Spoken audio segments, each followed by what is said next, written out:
Hey there, it's Jenny with Kraftin Kimmie Stamps, and I have a little tutorial just to show you how I do my Copic coloring with the pastel pencil shading. Most often on my blog and when we have release parties and things like that, I often get questions on how I do my kids' cheeks with the shading and so forth, so I thought I would do a quick video on that technique with this little guy. He was released on Saturday night, and he's one of the Smarty Pants Kids collection from Cheryl, our artist for Kraftin Kimmie. And yeah, I thought he was really cute. I didn't use his whole body. I just cut him off so that he can fit the card that I'm doing. Here I have my card front already assembled. Normally I would always do this first and then do my card, but I'm in kind of a hurry today, so I decided to do it that way. Yeah, so I normally would color all my face first, like all my skin tones first, and then I would go ahead and like color this stuff. But I didn't want the video to be too long, so I did all that first. And then I'll show you after how I do all the pastel shading. So I always use Copics, just what I'm comfortable with. And for the pastel pencils, there's lots of different ones on the market, but these are the ones that I found that I like best.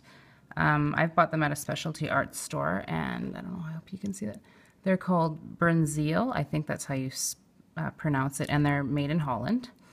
I use a black for most things except for skin and light hair, and that's when I'll come in and use the sort of medium brown color. So the numbers for the brown are 45 and for the black is 10, in case you want to find these somewhere online or in an art store near you. For blending the pastels, you can use these large blending stumps, or these little ones are super cheap, like they're probably 10 cents a stump. So it's kind of whatever you prefer. Some other supplies that I always have on hand are my fine Copic liner. It's the 0.3, and I usually, sometimes when you use pastel shading, you kind of lose like the dark blacks. So I usually go over their little eyes or maybe the nose, something like that, if it looks a little faded out after doing the pastel shading. This is the Sharpie paint pen, the extra fine point, and this is what I always use when I do like highlights on cheeks, or if I was to highlight the apple or things like that. So that's what I use there, in case anyone was wondering. So I'll get started. As I said before, I would always do the skin first, but I didn't this time. So I'm hoping that I don't pick up anything and make it bleed. I actually started off because I forgot that I was going to do this video, so I did my E13 already, and I always go dark to light. Some people go light to dark. That's how I learned, but I didn't like that. It wasn't working for me, so I always go dark to light. I think it saves ink, and it doesn't oversaturate your paper where you get that kind of tacky spots where it kind of picks up ink when you're picking up ink with your marker and that kind of thing. So I always go, with everything, I always go darkest to lightest. So I did his face here with the E13. I also usually make like a little kind of button nose there. And I'll just go in under the glasses a bit more, and cheeks. Here's the cheeks. So I go in like that, a little bit under his chin, under his sleeves, little hands. And I don't take forever to color, because honestly that would sort of suck the joy to making a card for me if it was going to take me hours and hours and hours to do. I'm kind of a person that needs instant gratification. Here's my E11. I'm just going to kind of go in and blend a bit there. You don't want too hard lines, but you also kind of want that contrast of light and dark. I usually do like a flicking motion when I'm doing bigger areas. Little areas I usually just go over with the fine end of the brush tip.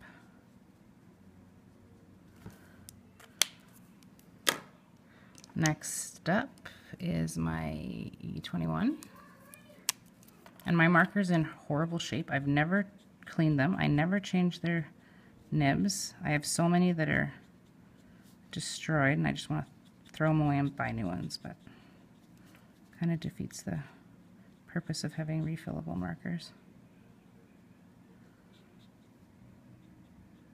A little under his nose. Now you can kind of see the lifeness of the face coming together. It's starting to look a bit more dimensional. My E00. And this is the last one I'm going to do until I do the rosy cheeks.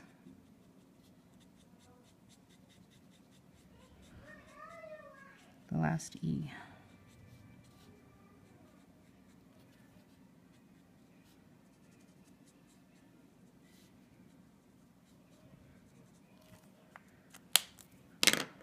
For the cheeks, I do two colors. I do R02 and R20.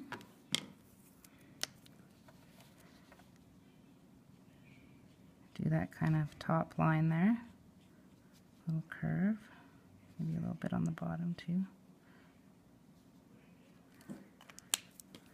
And then I go in with the R20 and just do like circular, just light circular coloring.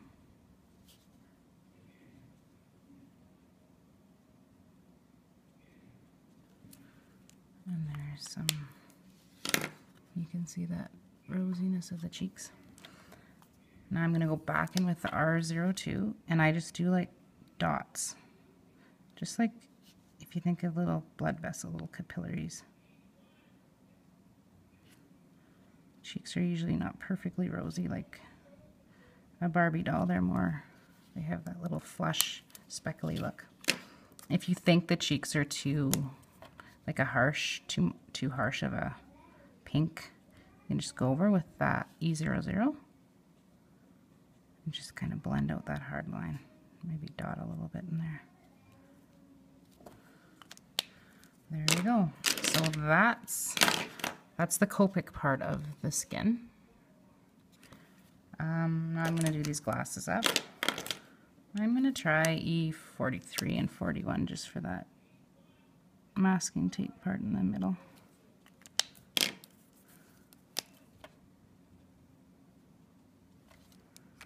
You can always tell the Copic people, they always have that stain on their finger. And the glasses, I'm going to do T10. And like, I'm not a huge fan of the T's, but I basically have no grays left that are where my markers are doing well. My C's are all wrecked. My warm colors are all gummed up and half empty. T6.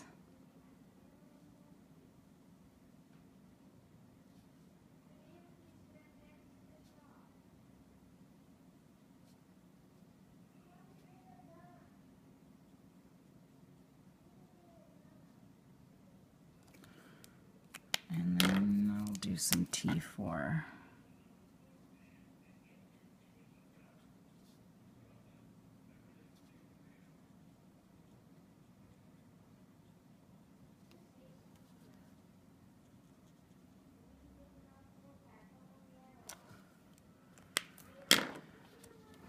Okay.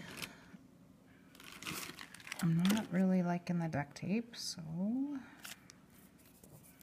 I usually have a little scrap piece of paper that I try things out on when I'm coloring.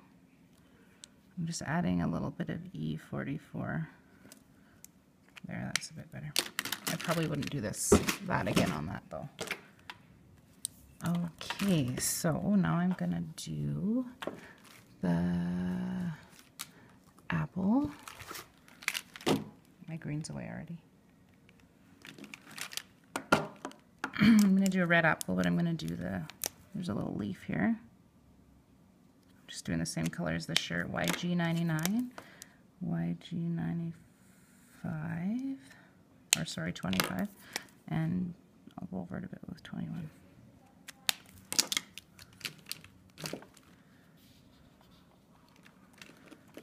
Okay. Okay, so now I'm going to do the apple. And the reds that I really like to use are, the darkest is R89, and then R46, R27, and R24. Those are kind of that really fire engine-y red that I like to use. So I'm going to do the R89 first, my darkest first. And there's, like I said, there's lots of different ways to color, and there's no right or wrong. It's just whatever you're comfortable with. Whatever works for you. R46.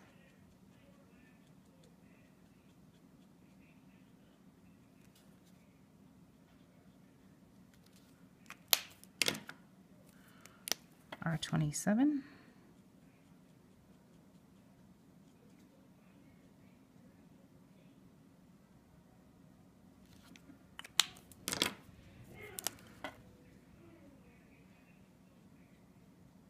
And R24. If you color the dark to light, you can often just leave that white highlight from the paper just by not putting any color there. So it sort of makes it easier. Okay, now for hair. I love doing brunette hair. It's just the color that I am, and that's the color I like to do. And I use E49, E47, E25, and E23. Sometimes I'll put some 21 in there or some E27. Just kind of depends. I don't really ever follow solid rules. So here's the E49, and these, my E's are in bad shape too. All of these are in bad shape, all the E40s, so we'll see how this goes. I really need to order some more refills and nibs and all that stuff. And I kind of try to follow the flow of the hair, the grain of the hair.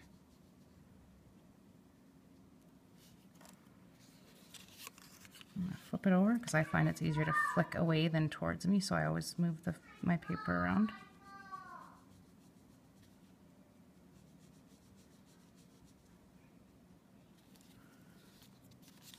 See, look at my inside my marker. That's from not people that don't take care of their things.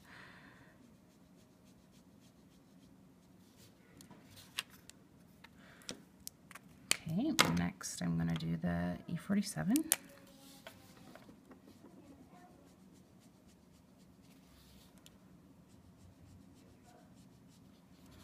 And I try to do fairly light-handed strokes here, because you want that hair to look realistic and have those highlights that the sun would, different light sources would give it.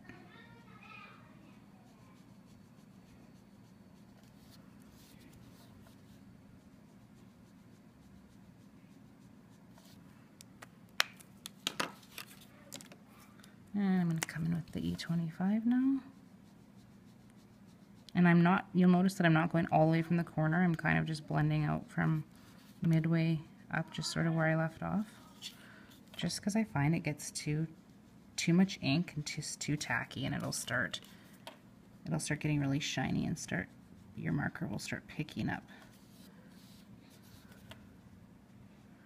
the ink that you left down with the color previous. And then I'm going to use a bit of the E23. And again, you can just leave little bits still white.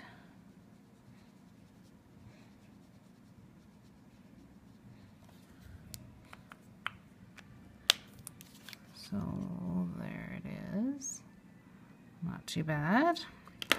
Sometimes I'll come in with the very darkest again, the E49, and just lightly, except for I don't think I'm touching the paper,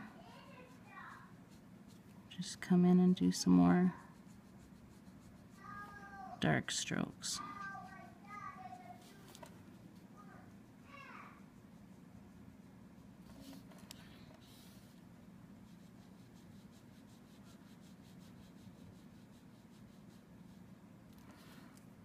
Okay, so that's that part done. So now I'm going to do some of the pastel shading. So again, this is the brown color, and this is the color I would do on Caucasian skin. And I just kind of go around the edges, wherever I think there might be a little shadow, above his nose, cheeks. And the nice thing about this is if it's not going well, if you've done something wrong, it's fairly easy to erase. You get a nice white eraser and just fix your mistakes. And there's the chin.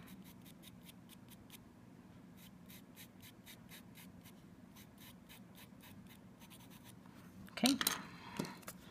So I use a stump like this. This is kind of the ones I prefer. And then I use one end for brown and one end for black. And I just go in like a circular pattern. Right there I got a little too much. I don't want him to look like he's got like a little beard when he's 7 years old. So I might go out and erase that a bit later, right there. Circular pattern over the cheeks. Over the little nose.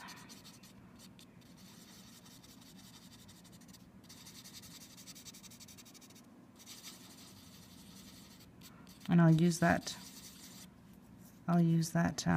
brown too if I'm doing blonde hair or really light brown hair. Sometimes the black can be too harsh of a contrast.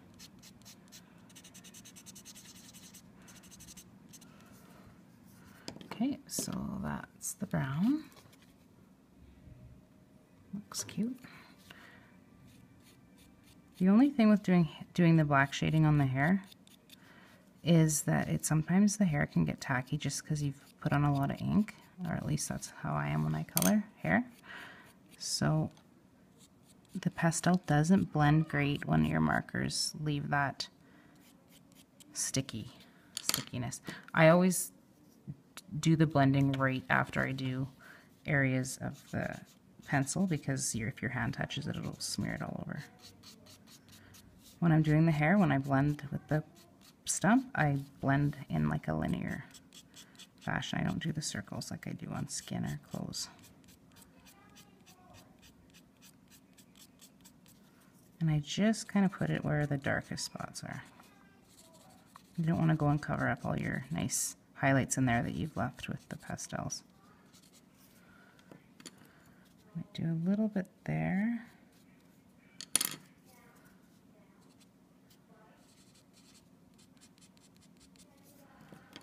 Some on the bottom of the apple.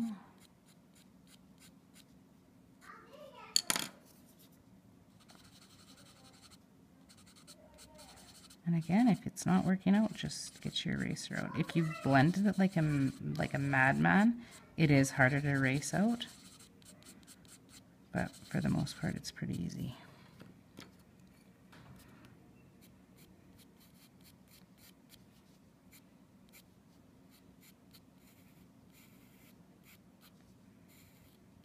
And you honestly don't need much of this. You don't want to use a ton of this pastel, or you're going to cover up all your coloring with the pencil. A little goes a long way.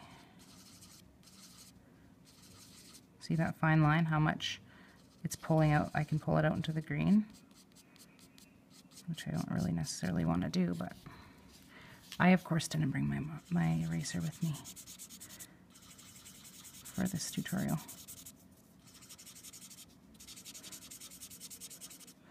I think I'll go and clean it up a bit before I assemble the rest of the card.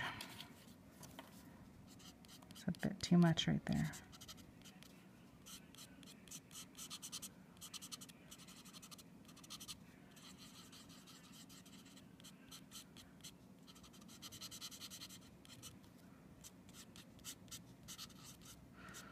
And this honestly doesn't take any time at all, hardly, this pastel part, and I think it adds a lot to the card. I don't always do it, but I like to if I have time.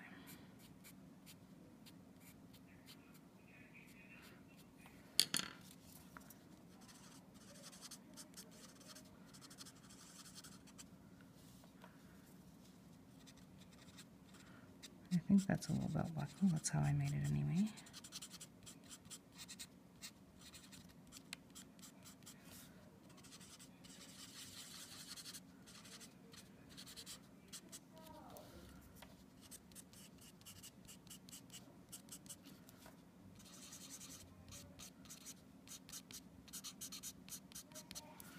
Okay, that is it.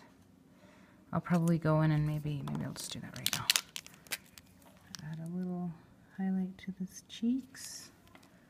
Kind of got a good highlight on the apple already, but a little more won't hurt. And then, like I said, sometimes I'll just go in and fix up his pupils there. Nose isn't too bad. Oh, I forgot to do the stem around the buttons.